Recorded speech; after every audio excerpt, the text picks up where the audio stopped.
स्वामी जी का प्रवचन समाप्त हुआ।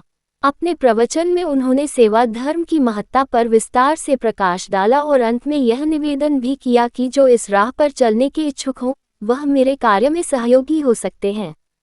सभा विसर्जन के समय 2 व्यक्तियों ने आगे बढ़कर अपने नाम लिखाए। स्वामी जी ने उसी समय दूसरे दिन आने का आदेश दिया। सभा का विसर्जन हो गया। लोग इधर उधर बिखर गए।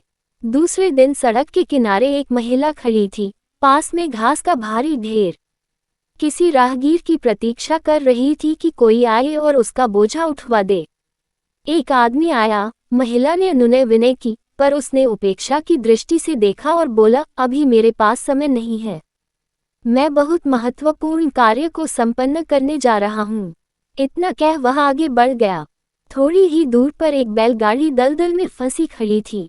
गाड़ीवान बैलों पर डंडे बरसा रहा था, पर बैल एक कदम भी आगे न बढ़ पा रहे थे। यदि पीछे से कोई गाड़ी के पहिए को धक्का देकर आगे बढ़ा दे तो बैल उसे खींचकर दलदल से बाहर निकाल सकते थे। गाड़ीवान ने कहा, भैया, आज तो मैं मुसीबत में फंस गया हूँ, मेरी थोड़ी सहायता कर दो। राहगीर बोला, मैं इससे भी बड़ी सेवा करने स्वामी जी के पास जा रहा हूँ। फिर बिना इस कीचड़ में घुसे धक्का देना भी संभव नहीं, अतः अपने कपड़े कौन खराब करे।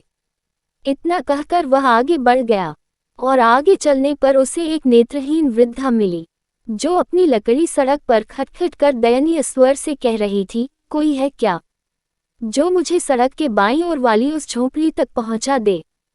भगवान तुम्हारा भला करेगा, बड़ा आसान होगा। वह व्यक्ति कुड़कुड़ाया, क्षमा करो माँ, क्यों मेरा सगुन बिगाड़ती हो। तुम शायद नहीं जानती मैं बड़ा आदमी बनने जा रहा हूँ, मुझे जल्दी पहुँचना है। इस तरह सबको दुत्कार कर वह स्वामी जी के पास पहुँचा। स्वामी जी उपासना के लिए बैठने ही वाले थे, उसके आने पर वह रुक गए। उन्होंने पूछा, क्या तुम वही व्यक्ति हो जिसने कल की सभा में मेरे निवेदन पर समाज सेवा का व्रत लिया था और महान बनने की इच्छा व्यक्त की थी। जी हाँ, बड़ी अच्छी बात है, आप समय पर आ गए।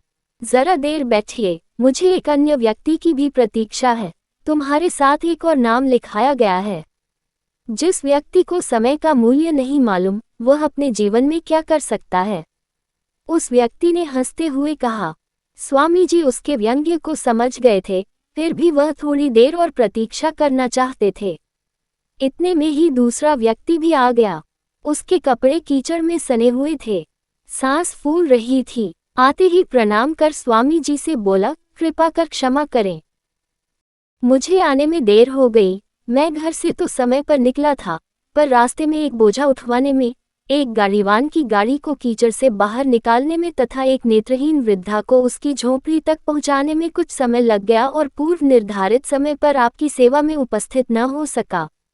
स्वामी जी ने मुस्कुराते हुए प्रथम आगंतुक से कहा, दोनों की राहें एक ही थी, पर तुम्हें सेवा के जो अवसर मिले उनकी अवहेलना कर यहाँ चले आए। तुम अपना निर्णय स्वयं ही कर लो, क्या सेवा कार्यों में मुझे सहयोग प्रदान कर सकोगे। जिस व्यक्ति ने सेवा के अवसरों को खो दिया हो, वह भला क्या उत्तर देता।